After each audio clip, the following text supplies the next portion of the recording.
ನಮಸ್ಕಾರ. A digital ವಾರ್ತೆಗಳಿಗೆ ಸ್ವಾಗತ. ನಾನು ಹರ್ಷಿತಾ. ಇದೀಗ ವಾರ್ತೆಗಳ ವಿವರ.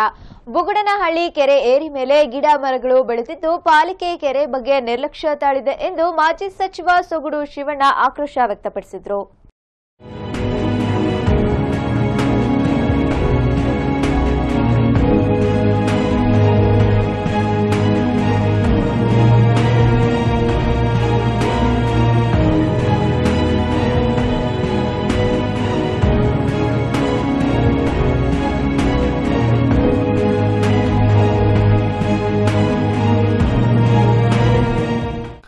ತುಮಕೂರು ನಗರಕ್ಕೆ ಕುಡಿಯುವ ನೀರು ಸರಬರಾಜು ಮಾಡುವ ಬುಗುಡನಹಳ್ಳಿ ಕೆರೆ ಏರಿ ಒಡೆಯುವ ಲಕ್ಷಣ ಗೋಚರಿಸುತ್ತಿದೆ. ಆದರೆ ಜಿಲ್ಲಾಡಳಿತ ಮತ್ತು ಪಾಲಿಕೆ ಅಧಿಕಾರಿಗಳು ಇದರ ಪರಿಜ್ಞಾನವೇ ಇಲ್ಲದಂತೆ ವರ್ತಿಸುತ್ತಿದ್ದಾರೆ. ಮುಂದೆ ಅನಾಹುತವಾದಾಗ ಬಾಯಿ ಬಡಿದುಕೊಳ್ತಾರೆ ಎಂದು ಮಾಜಿ ಸಚಿವ ಸೊಗಡು ಶಿವಣ್ಣ ಆಕ್ರೋಶ ವ್ಯಕ್ತಪಡಿಸಿದರು. ತುಮಕೂರು ಹೊರವಲಯದಲ್ಲಿರುವ ಬುಗುಡನಹಳ್ಳಿ ಕೆರೆ ಹಾಗೂ ಹೆಬ್ಬಾಕ ಕೆರೆಗಳಿಗೆ ಮಾಧ್ಯಮ ಸ್ನೇಹಿತರೊಂದಿಗೆ ಭೇಟಿ ನೀಡಿ ಅಲ್ಲಿ ಪರಿಶೀಲನೆ ನಡೆಸಿದರು. ಬುಗುಡನಹಳ್ಳಿ ಕೆರೆ ಏರಿ ಮೇಲೆ ಗಿಡ ಮರ ಬೆಳೆದಿದ್ದು ಇವುಗಳನ್ನು ತೆರವು ಮಾಡದ ಪಾಲಿಕೆ ಅಧಿಕಾರಿಗಳ ಮತ್ತು ಇಂಜಿನಿಯರ್ಗಳ ವಿರುದ್ಧ ಕಿಡಿಕಾರಿದ್ರು. ಸ್ಥಳದಲ್ಲೇ ಇಂಜಿನಿಯರ್ಗೆ ಫೋನ್ ಮಾಡಿ ನಿರ್ವಹಣೆ ಮಾಡದ ಬಗ್ಗೆ ಹರಿಹಾಯ್ದರು. ಹೌದಪ್ಪ, ಇಲ್ಲಿ ಕೆರೆ ಭಾಳ ಉಗ್ತಾ ಇದೆಯಲ್ಲ, ಈಗ ಶುರುವಾಗಿದೆಯಲ್ಲ. ಏನು ಮಾಡ್ತಾರೆ ನನ್ನ ಮಕ್ಕಳು? ಮಲೆ ಕಾಸಿಸ್ಕೊಂತವ್ರೆ, ಏನು ಮಾಡ್ತಾವ್ರೆ? ಎಲ್ಲಿ ನಂಬರ್ ಕೊಡು ಅವನಿಗೆ. ತಿಪ್ಪೇರುದ್ರದ್ದು ಯಾರು ಆಶೆ ಮಾಡೋದು? ಯಾರು ನೋಡ್ಕೊಳೋದು ಈ ಕೆರೆನ? ಅಲ್ಲಪ್ಪ, ಕೆರೆ ಯಾರು ನೋಡ್ಕೊಳೋದು? ಬುಗುಡನಹಳ್ಳಿ ಕೆರೆ ರಕ್ಷಣೆಗೆ ಆದ್ಯತೆ ನೀಡಬೇಕು. ಈ ಕೆರೆಯಿಂದ ಇಡೀ ತುಮಕೂರಿನ ಜನರಿಗೆ ಕುಡಿಯುವ ನೀರು ಸರಬರಾಜು ಮಾಡಲಾಗುತ್ತಿದೆ. ಆದರೆ ಅಧಿಕಾರಿಗಳ ದಿವ್ಯ ನಿರ್ಲಕ್ಷ್ಯದಿಂದ ಕೆರೆ ಏರಿ ಮೇಲೆ ದೊಡ್ಡ ದೊಡ್ಡ ಮರ ಮತ್ತು ಗಿಡಗಳು ಬೆಳೆದಿವೆ.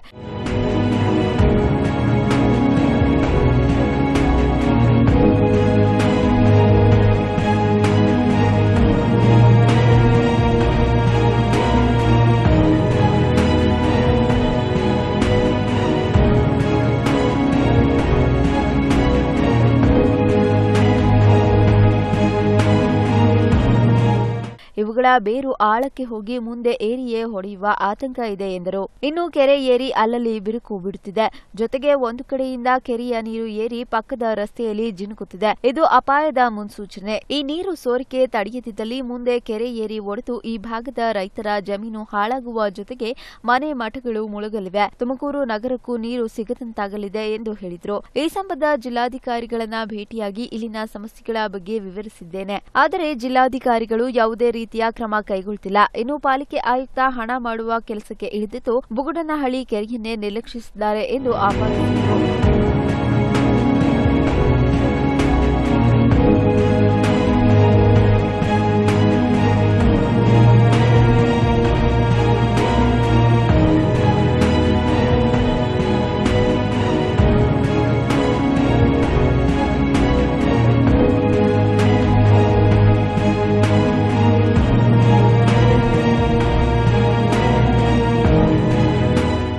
ಇನ್ನು ತುಮಕೂರು ನಗರಕ್ಕೆ ಬರಬೇಕಿದ್ದ ಹೇಮಾವತಿ ನೀರು ಪೂರ್ಣ ಪ್ರಮಾಣದಲ್ಲಿ ಬಿಡುಗಡೆಯಾಗಿಲ್ಲ. ಜೊತೆಗೆ ಹೆಬ್ಬಾಕ ಕೆರೆ ತುಂಬಿಸಿ ಎಂದು ಆಗ್ರಹಿಸಿದ್ರು. ಆ ಕೆಲಸವೂ ಕೂಡ ಆಗಿಲ್ಲ. ಈ ವ್ಯಾಪ್ತಿಯಲ್ಲಿ ಸುಮಾರು 15,000 ಜನ ವಾಸ ಮಾಡುತ್ತಿದ್ದಾರೆ. ಇವರಿಗೆ ಕುಡಿಯುವ ನೀರು ಒದಗಿಸುವಲ್ಲೂ ನಿರ್ಲಕ್ಷ್ಯ ತಾಳಿದ್ದಾರೆ. ಹೆಬ್ಬಾಕ ಕೆರೆಯಲ್ಲಿ ನೀರು ಹಿಂಗುತ್ತಿದೆ ಎಂಬ ಕುಂಟು ನೆಪ ಹೇಳಿ ನೀರು ಬಿಡದಿರುವುದು ಸರಿಯಾದ ಕ್ರಮ ಅಲ್ಲ ಎಂದರು. ಇನ್ನು ಮೈದಾಳದ ಕೆರೆಗೂ ನೀರು ಹರಿಸುವ ಯಾವುದೇ ಪ್ರಯತ್ನ ಆಗಿಲ್ಲ. 96 ಕೋಟಿ ವೆಚ್ಚದಲ್ಲಿ ಕೈಗೊಂಡ ಕಾಮಗಾರಿ ಅರ್ಧದಲ್ಲೇ ನಿಂತು ಹೋಗಿದೆ. ಈ ಬಗ್ಗೆ ಯಾವುದೇ ಕ್ರಮ ಕೈಗೊಳ್ಳುತ್ತಿಲ್ಲ. ಜಿಲ್ಲೆಯಲ್ಲಿ 3 ಸಚಿವರಿದ್ದರೂ ಕುಡಿಯುವ ನೀರಿನ ಬಗ್ಗೆ ಕಾಳಜಿ ವಹಿಸದಿರುವುದು ನಾಚಿಕೆಗೇಡಿನ ಸಂಗತಿ ಎಂದರು. ಹೆಬ್ಬಾಕ ಕೆರೆಗೆ ಕೂಡಲೇ ಹೇಮಾವತಿ ನದಿ ನೀರು ಹರಿಸಿ ತುಂಬಿಸಬೇಕು. ಇಲ್ಲವಾದಲ್ಲಿ ಮುಂದಿನ ವಾರ ನಾಗರಿಕರು ಮತ್ತು ಪಕ್ಷದ ಕಾರ್ಯಕರ್ತರೊಂದಿಗೆ ಉಪವಾಸ ಸತ್ಯಾಗ್ರಹ ಆರಂಭಿಸುತ್ತೇನೆ. ಈ ಕೂಡಲೇ ಜಿಲ್ಲಾಧಿಕಾರಿಗಳು ಎಚ್ಚೆತ್ತು ನೀರು ಹರಿಸಬೇಕು ಎಂದು ಆಗ್ರಹಿಸಿದರು. ಎಲ್ಲ ಇವತ್ತು ನೋಡಿ ಇದಕ್ಕಿಲ್ಲ, ಯಾವುದಕ್ಕೆ ಸರಿಯಾಗಿ ಕುಡಿಯೋ ನೀರು ಸಿರಾಕಿಲ್ಲ, ಮದಿಗೆರಿಗಿಲ್ಲ, ಕೊಟ್ಟಿಗೆರೆಗಿಲ್ಲ, ನಮಗಿಲ್ಲ, ಹೇಳಿ ಗುಬ್ಬಿಗಿಲ್ಲ. ಹಿಂಗೆ ನೀವೆಲ್ಲ ಪತ್ರಿಕೆಯವರೆಲ್ಲ ಕೇಳ್ಕೊಂಬನ್ನಿ. ನೀರು ಕುಡಿಯೋಕ್ಕಿಲ್ಲ ರೀ. ನಮ್ಮಲ್ಲಿ ಜಲಾವೃತ ಆಗೋತು. ನಮ್ಮ ಜಿಲ್ಲೆ ಒಳಗೆಲ್ಲ, ನಮ್ಮ ರಾಜ್ಯದೊಳಗೆಲ್ಲ ಕೆಲವು ಭಾಗದಾಗೆಲ್ಲ ಮುಳುಗೋದ್ವಲ್ಲ. ಅಷ್ಟು ನೀರು ಸಮುದ್ರಕ್ಕೆ ಹೋತು. ನಮಗೆ ಕುಡಿಯೋ ನೀರಿಗೆ ಹಿಂಗೆ ಇದು ಮಾಡ್ತಾರೆ. ನಾಳೆ ದಿವಸ ಗತಿ ಏನಾಗುತ್ತೆ?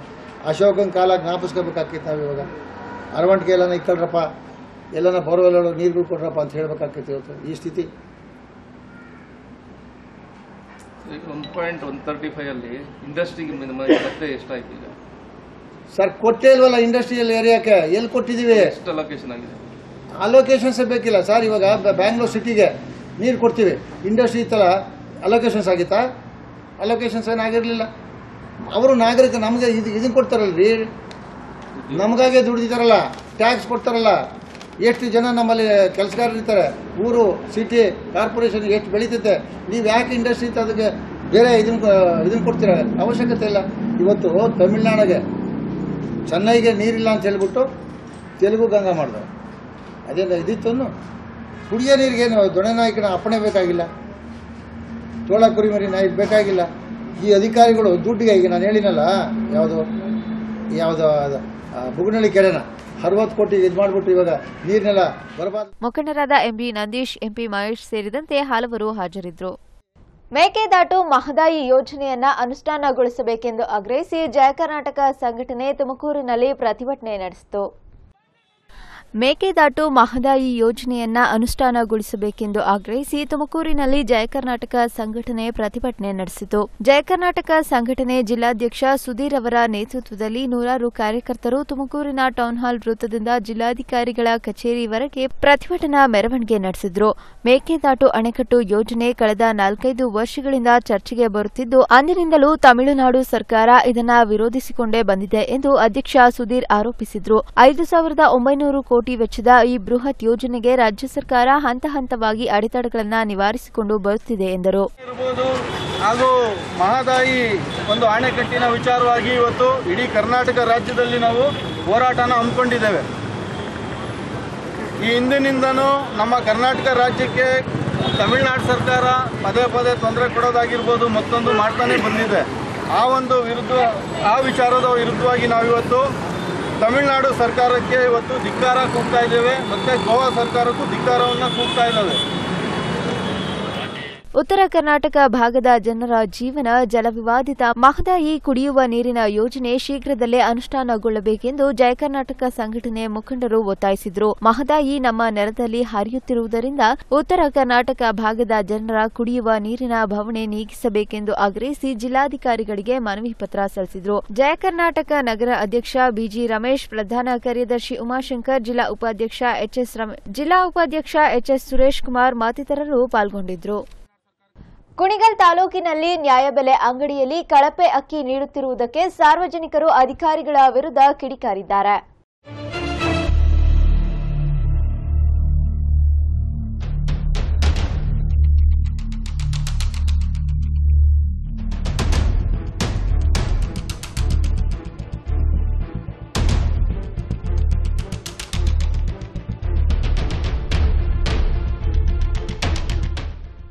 ಸರ್ಕಾರ ಬಡಜನತೆಗೆ ಉಚಿತವಾಗಿ ಪೂರೈಸುವ ಅನ್ನಭಾಗ್ಯ ಅಕ್ಕಿಯಲ್ಲಿ ಧೂಳು, ಹುಳ, ಕಸ ಕಂಡುಬಂದಿದ್ದು, ಗ್ರಾಮಸ್ಥರು, ಕಾರ್ಡ್ದಾರರು ಕಳಪೆ ಗುಣಮಟ್ಟದ ಅಕ್ಕಿ ಪೂರೈಕೆ ಮಾಡಿದ ಅಧಿಕಾರಿಗಳಿಗೆ ಹಿಡಿ ಶಾಪ ಹಾಕ್ತಿದ್ದಾರೆ. ಕುಣಿಗಲ್ ತಾಲೂಕು ಬಸವನ ಮತ್ತಿಕೆರೆ ಗ್ರಾಮದ ನ್ಯಾಯಬೆಲೆ ಅಂಗಡಿಯ ವ್ಯಾಪ್ತಿಯಲ್ಲಿ ಸುಮಾರು 10ಕ್ಕೂ ಹೆಚ್ಚು ಗ್ರಾಮಗಳು ಬರುತ್ತಿದ್ದು, 500ಕ್ಕೂ ಹೆಚ್ಚು ಕಾರ್ಡ್ದಾರರು ಇದ್ದಾರೆ. ಕಳೆದ ಸೋಮವಾರ ಗ್ರಾಮದ ನ್ಯಾಯಬೆಲೆ ಅಂಗಡಿಯಲ್ಲಿ ಪಡಿತರ ಕಾರ್ಡ್ದಾರರಿಗೆ ವಿತರಿಸಿದ ಅಕ್ಕಿಯಲ್ಲಿ ಕಸ, ಹುಳು, ಧೂಳು ಮಿಶ್ರಿತವಾಗಿದೆ. ಈ ಬಗ್ಗೆ ರಂಗಯ್ಯನಪಾಳ್ಯದ ಜಯರಾಮಯ್ಯ ಎಂಬುವವರು ಅಕ್ಕಿಯಲ್ಲಿ ಧೂಳು, ಹುಳು, ಕಸ ಇರುವ ಬಗ್ಗೆ ಪ್ರಶ್ನಿಸಿದಾಗ, ಈ ಬಾರಿ ಅಕ್ಕಿ ಬಂದಿರೋದೇ ಹಿಂಗೆ, ಬೇಕಾದ್ರೆ ತಗೋ ಇಲ್ಲಾಂದ್ರೆ ಬಿಡು ಎಂಬ ಹಾರಿಕೆ ಉತ್ತರ ನ್ಯಾಯಬೆಲೆ ಅಂಗಡಿಯವರು ನೀಡಿದ್ರು. ಇದರಿಂದ ಈ ಗ್ರಾಮ ಸೇರಿದಂತೆ ಸುತ್ತಮುತ್ತಲ ಗ್ರಾಮದವರು ಕಳಪೆ ಗುಣಮಟ್ಟದ ಆಹಾರ ಧಾನ್ಯ ವಿತರಣೆ ಬಗ್ಗೆ ತೀವ್ರ ಅಸಮಾಧಾನ ವ್ಯಕ್ತಪಡಿಸಿದ್ದಲ್ಲದೆ ಇಲಾಖೆಯ ಅಧಿಕಾರಿಗಳು ಸ್ವಚ್ಛ ಆಹಾರ ಧಾನ್ಯ ವಿತರಣೆಗೆ ಕ್ರಮ ಕೈಗೊಳ್ಳಬೇಕು ಎಂದು ಒತ್ತಾಯಿಸಿದ್ದಾರೆ. ಇನ್ನು ಸೊಸೈಟಿಯ ನರೇಶ್ ಮಾತನಾಡಿ, ನಮಗೆ ಗೋಡೌನ್ನವರು ಕೊಟ್ಟಿದ್ದನ್ನ ನಾವು ಪೂರೈಕೆ ಮಾಡ್ತೇವೆ, ನಾವು ಇದು ಸರಿಯಿಲ್ಲ ಎಂದ್ರೆ ಅವರು ಕೇಳೋದಿಲ್ಲ, ತಗೊಂಡೋಗಿ ಕೊಡ್ರಿ ಎನ್ನುತ್ತಾರೆ. ಏನೋ ಒಮ್ಮೆ ಒಂದು ಮೂಟೆಯಲ್ಲಿ ಹುಳ ಬರುತ್ತೆ, ಎಲ್ಲ ಮೂಟೆಯಲ್ಲೂ ಬರೋಲ್ಲ, ಅನುಸರಿಸಿಕೊಳ್ಳಬೇಕು, ನಾವೇನು ಮಾಡಬೇಕಾಗುತ್ತೆ ಎಂದು ಹೇಳ್ತಾರೆ. ಏನಾಯ್ತು? ಅಕ್ಕಿ ತಗೊಂಡ್ರ ಸೊಸೈಟಿಲಿ? ಅಕ್ಕಿ ಹುಳ ಜಾಸ್ತಿ, ಧೂಳು. ಕೇಳಿದ್ರೆ ಏನಂತಾರೆ? ನಾವೇ ಮಾಡಪ್ಪ, ಬರೋವು ನಾವು ಕೊಡೋವು ಅಂತ ಅಂತಾರೆ. ಪುಕ್ಸಟ್ಟೆ ಕೊಡ್ತಾರ ಅಕ್ಕಿ? ಇಲ್ಲ ದುಡ್ಡು ಗಿಡ್ತಾ ಅಂತ? 50 ರೂಪಾಯಿ ತಗೋತಾರೆ. ಏನಕ್ಕೆ? ಒಂದು ಬೆಳೆ ಕಾಳು ಕೊಡ್ತಾರೆ. ಅಕ್ಕಿ ಬೇಳೆ ಅಕ್ಕಿ ಎಷ್ಟು ಕೊಟ್ಟಾರೆ? ಅಕ್ಕಿ 3 ಜನಕ್ಕೆ 15 ಕೆಜಿ. 3 ಜನಕ್ಕೆ 15 ಕೆಜಿ ಅಕ್ಕಿ ಕೊಟ್ಟವ್ರೆ. ಅಷ್ಟೇ, ಅದು ಅರ್ಧ ಕೆಜಿ ಹಿಡಿತಾನೆ. ಹಾಂ, ಅಲ್ಲ ಈಗ ನೀವು ಕೇಳುವ ಎಷ್ಟು ಕೊಡ್ಬೇಕು ಅಕ್ಕಿ ಎಲ್ಲ ಧೂಳದೆಲ್ಲ ನಮಗೆ ಬೇಡ ಅಂತ ಏನು ಕೇಳಲ್ಲ ನೀವು? ಬರೋದಂಗೆ ನಾನು ಏನಪ್ಪ ಮಾಡೋಣ ಅಂತಾರೆ. ನೀವು ಅಲ್ಲೇ ಹುಳ ಆಯ್ತಾ ಇಲ್ಲ ಮನೆಗೆ ತಂದು ನೋಡ್ಕೊಂಡ್ಮೇಲೆ? ಇಲ್ಲ ಸರ್, ನೆನ್ನೆ ತಂದಿರೋದು ಇದು. ಅಲ್ಲೇ ಹುಳ ಆಯ್ತಾ? ತಗೋಬೇಕಾದ್ರೆ ಹುಳ ಕಂಡ ಇದ್ದ ಸರ್. ಬೇಡಪ್ಪ ಹುಳ ಅದೇ ನಮ್ಗೆ ಅಂತ ಹೇಳಿದ್ಲು. ನಾವೇ ಮಾಡೋದು, ಬೇಕಾದ್ರೆ ತಗೋ, ಬ್ಯಾಟ್ರಿ ಹೋಗು. ಈ ಬಗ್ಗೆ ಆಹಾರ ಶಿರಸ್ತೇದಾರ್ ಶ್ರೀನಿವಾಸಮೂರ್ತಿ ಪ್ರತಿಕ್ರಿಯಿಸಿ, ಆಹಾರ ನಿರೀಕ್ಷಕರನ್ನ ಸ್ಥಳಕ್ಕೆ ಕಳುಹಿಸಿ ವರದಿ ಪಡೆದು ಮುಂದಿನ ದಿನಗಳಲ್ಲಿ ಹೀಗಾಗದಂತೆ ಕ್ರಮ ವಹಿಸಲಾಗುವುದು ಎಂದು ತಿಳಿಸಿದ್ದಾರೆ.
ಜಿಲ್ಲಾ ಪಂಚಾಯತ್ ಅಧ್ಯಕ್ಷ ಸ್ಥಾನವನ್ನು ಒಡಂಬಡಿಕೆಯಂತೆ ಬಿಜೆಪಿ ಬಿಟ್ಟುಕೊಡಬೇಕೆಂದು ಬಿಜೆಪಿ ಹಿಂದುಳಿದ ವರ್ಗದ ಜಿಲ್ಲಾ ಘಟಕದ ಅಧ್ಯಕ್ಷ ಬೆಟ್ಟಸ್ವಾಮಿ ಒತ್ತಾಯಿಸಿದ್ದಾರೆ. ಜಿಲ್ಲಾ ಪಂಚಾಯಿತಿ ಅಧ್ಯಕ್ಷ ಸ್ಥಾನವನ್ನು ಜೆಡಿಎಸ್ ನೇತಾರರು ಬಿಜೆಪಿ ಪಕ್ಷಕ್ಕೆ ಬಿಟ್ಟುಕೊಟ್ಟು ಮಾತಿಗೆ ತಪ್ಪಿದವರು ಎನ್ನುವ ಹಣೆಪಟ್ಟಿಯಿಂದ ಹೊರಬರಬೇಕು ಎಂದು ಬಿಜೆಪಿ ಹಿಂದುಳಿದ ವರ್ಗ ಜಿಲ್ಲಾ ಘಟಕದ ಅಧ್ಯಕ್ಷ ಜಿಎನ್ ಬೆಟ್ಟಸ್ವಾಮಿ ಗುಬ್ಬಿಯಲ್ಲಿ ಒತ್ತಾಯಿಸಿದರು. 2016ರಲ್ಲಿ ಜಿಲ್ಲಾ ಪಂಚಾಯಿತಿ ಅಧಿಕಾರ ಹಿಡಿಯುವಾಗ ಬಿಜೆಪಿ ಜೆಡಿಎಸ್ ಅಧಿಕಾರ ಹಂಚಿಕೆ ಸೂತ್ರ ಮಾಡಿಕೊಂಡಂತೆ ನಡೆದುಕೊಳ್ಳಬೇಕು. ಅತ್ಯಧಿಕ ಸ್ಥಾನಗಳನ್ನು ಗೆದ್ದಿದ್ದರೂ 14 ಸ್ಥಾನ ಗೆದ್ದಿದ್ದ ಜೆಡಿಎಸ್ಗೆ ಅಧ್ಯಕ್ಷ ಸ್ಥಾನವನ್ನು 2.5 ವರ್ಷದ ಅವಧಿಗೆ ಬಿಟ್ಟು ಕೊಟ್ಟೆವು. ಒಪ್ಪಂದದ ಅವಧಿ ಮುಗಿದು 3 ತಿಂಗಳಾದರೂ ಅಧಿಕಾರ ಬಿಟ್ಟುಕೊಡಲು ಜೆಡಿಎಸ್ನವರು ಮುಖ್ಯಮಂತ್ರಿಗಳತ್ತ ಬೊಟ್ಟು ಮಾಡುತ್ತಿದ್ದಾರೆ. ನಮಗೆ ಜಿಲ್ಲಾ ಪಂಚಾಯಿತಿ ಅಧ್ಯಕ್ಷ ಸ್ಥಾನವನ್ನ ಬಿಟ್ಟುಕೊಡದೆ ಮತ್ತೊಮ್ಮೆ ಮಾತಿಗೆ ತಪ್ಪಿದ ಜೆಡಿಎಸ್ ಎನ್ನುವ ಅಪಮಾನ ಹೊತ್ತುಕೊಳ್ಳಬೇಕಾಗುತ್ತದೆ ಎಂದರು. ಗುಬ್ಬಿ ತಾಲೂಕಿನಲ್ಲಿ 7 ಜಿಲ್ಲಾ ಪಂಚಾಯಿತಿ ಕ್ಷೇತ್ರದಲ್ಲಿ 6 ಬಿಜೆಪಿ ಸದಸ್ಯರಿದ್ದಾರೆ. ಬಿಜೆಪಿಯಿಂದ ಹಿಂದುಳಿದ ವರ್ಗ ಎ ವರ್ಗಕ್ಕೆ ಸೇರಿದ ಅಳಿಲುಘಟ್ಟ ಕ್ಷೇತ್ರದ ಜಿಲ್ಲಾ ಪಂಚಾಯಿತಿ ಸದಸ್ಯ ಕೆ ಯಶೋದಮ್ಮ ಅಧ್ಯಕ್ಷರಾಗಬೇಕಿದೆ. ಜಿಲ್ಲೆಯಲ್ಲಿ ಅಧಿಕೃತ ಸಂಖ್ಯೆಯಲ್ಲಿರುವ ಯಾದವ ಗೊಲ್ಲ ಜನಾಂಗ ಹಿತ ಕಾಪಾಡಬೇಕಾದರೆ ಈ ಸಮುದಾಯದ ಮಹಿಳೆ ಅಧ್ಯಕ್ಷೆಯಾಗಬೇಕಿದೆ. ಜೆಡಿಎಸ್ನವರು ಉಡಾಫೆ ಹೇಳಿಕೊಂಡು ಮಾತು ತಪ್ಪಿದರೆ ಜಿಲ್ಲೆಯಾದ್ಯಂತ ಸಮುದಾಯದ ದ್ವೇಷ ಕಟ್ಟಿಕೊಳ್ಳುತ್ತೀರಿ ಎಂದು ಎಚ್ಚರಿಸಿದರು. ಜಿಲ್ಲಾ ಪಂಚಾಯಿತಿ ಸದಸ್ಯೆ ಕೆ ಯಶೋದಮ್ಮ ಮಾತನಾಡಿ, ಒಡಂಬಡಿಕೆಯಂತೆ ನಡೆದುಕೊಳ್ಳಬೇಕು.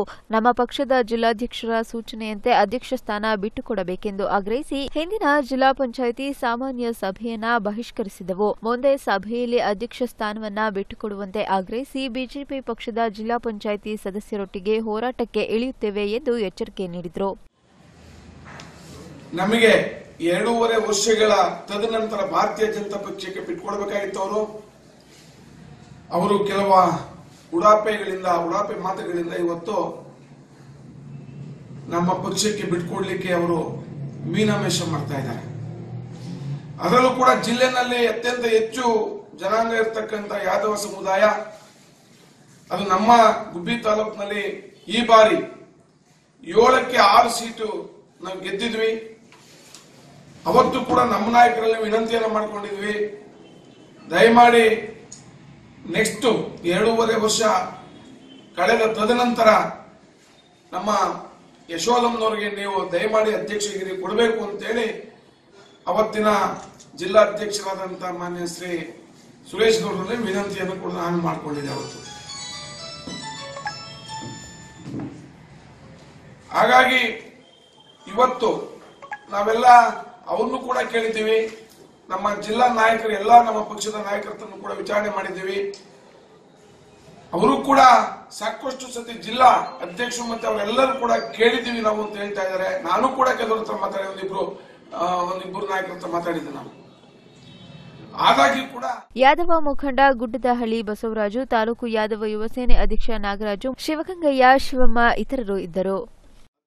ಅಗಲಗುರ್ಕಿಯ ಬಿಜಿಎಸ್ ಶಾಲೆಯ 50ಕ್ಕೂ ಹೆಚ್ಚು ಮಕ್ಕಳು ಊಟದ ನಂತರ ಅಸ್ವಸ್ಥರಾಗಿದ್ದು ಈಗ ಚೇತರಿಸಿಕೊಳ್ಳುತ್ತಿದ್ದಾರೆ. ಚಿಂತಾಮಣಿಯ ಅಗಲಗುರ್ಕಿಯ ಬಿಜಿಎಸ್ ಶಾಲೆಯಲ್ಲಿನ ಸುಮಾರು 50 ವಿದ್ಯಾರ್ಥಿಗಳು ಅಸ್ವಸ್ಥಗೊಂಡು ನಗರದ ಜೀವನ್ ಆಸ್ಪತ್ರೆ ಹಾಗೂ ಅನನ್ಯ ಆಸ್ಪತ್ರೆಯಲ್ಲಿ ಚಿಕಿತ್ಸೆ ಪಡೆಯುತ್ತಿದ್ದಾರೆ. ಇನ್ನು ಶಾಲೆಯ ಸಿಬ್ಬಂದಿ ಮಕ್ಕಳ ಆರೋಗ್ಯದಲ್ಲಿ ಏರುಪೇರು ಕಂಡಿದೆ ಎಂದು ತಿಳಿಸಿದ್ದಾರೆ.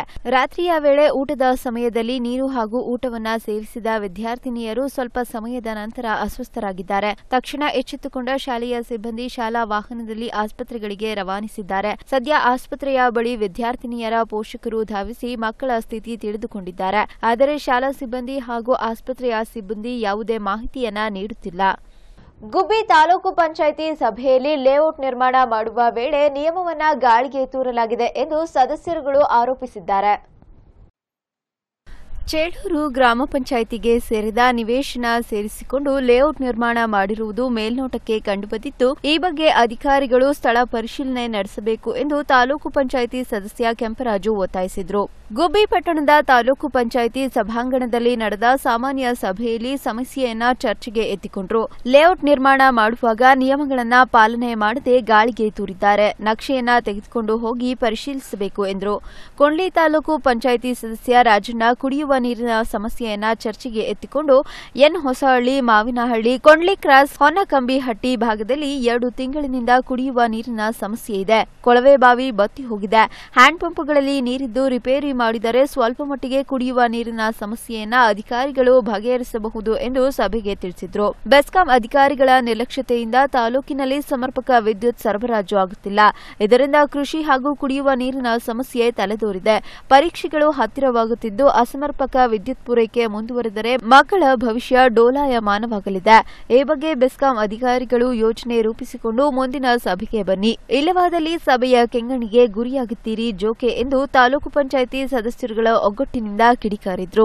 ಗ್ರಾಮೀಣ ಕುಡಿಯುವ ನೀರು ಮತ್ತು ನೈರ್ಮಲ್ಯ ಇಲಾಖೆಯ ಸಹಾಯಕ ನಿರ್ದೇಶಕ ಎಚ್ಆರ್ ರಮೇಶ್ ಮಾತನಾಡಿ, ಜನವರಿ ಅಂತ್ಯಕ್ಕೆ ಕುಡಿಯುವ ನೀರಿನ ಸಮಸ್ಯೆ ಕೆಲ ಹಳ್ಳಿಗಳಲ್ಲಿ ತಲೆದೋರಲಿದೆ. ಈಗಾಗಲೇ ಅಗತ್ಯ ಮುಂಜಾಗ್ರತಾ ಕ್ರಮಗಳನ್ನು ಕೈಗೊಳ್ಳಲಾಗಿದ್ದು, ಕುಡಿಯುವ ನೀರಿನ ಸಮಸ್ಯೆ ತಲೆದೋರಿದರೆ ಟ್ಯಾಂಕರ್ ಮೂಲಕ ನೀರು ನೀಡಲು ಕ್ರಮ ಕೈಗೊಳ್ಳಲಾಗಿದೆ ಎಂದು ಸಭೆಗೆ ಉತ್ತರಿಸಿದರು. ಮಹಿಳಾ ಮತ್ತು ಮಕ್ಕಳ ಕಲ್ಯಾಣಾಭಿವೃದ್ಧಿ ಯೋಜನಾಧಿಕಾರಿ ಕೆಆರ್ ಹೊನ್ನೇಶಪ್ಪ ಮಾತನಾಡಿ, ಪ್ರಧಾನಮಂತ್ರಿ ಯೋಜನೆ ಅಡಿಯಲ್ಲಿ ಗರ್ಭಿಣಿ ಸ್ತ್ರೀಯರಿಗೆ 5,000 ರು ಆರೈಕೆ ಹಣ ನೀಡಲಾಗುತ್ತಿದ್ದು, ನೇರ ಖಾತೆಗೆ ಜಮಾ ಮಾಡಲಾಗುತ್ತಿದೆ ಎಂದು ಮಾಹಿತಿ ನೀಡಿದರು. ತಾಲೂಕು ಪಂಚಾಯಿತಿ ಅಧ್ಯಕ್ಷೆ ಅನಸೂಯ ಮಾತನಾಡಿ, ಎಲ್ಲ ಇಲಾಖೆಗಳಲ್ಲಿನ ಯೋಜನೆಗಳನ್ನು ಅರ್ಹ ಫಲಾನುಭವಿಗಳಿಗೆ ನೀಡಬೇಕು. ಮಾರ್ಚ್ ಅಂತ್ಯದಲ್ಲಿ ಅನುದಾನ ವಾಪಸ್ಸು ಹೋಗದಂತೆ ಅಗತ್ಯ ಕ್ರಮ ಕೈಗೊಳ್ಳಿ ಎಂದು ಸಭೆಯಲ್ಲಿ ಎಲ್ಲ ಇಲಾಖೆಯ ಅಧಿಕಾರಿಗಳಿಗೆ ಸೂಚಿಸಿದರು.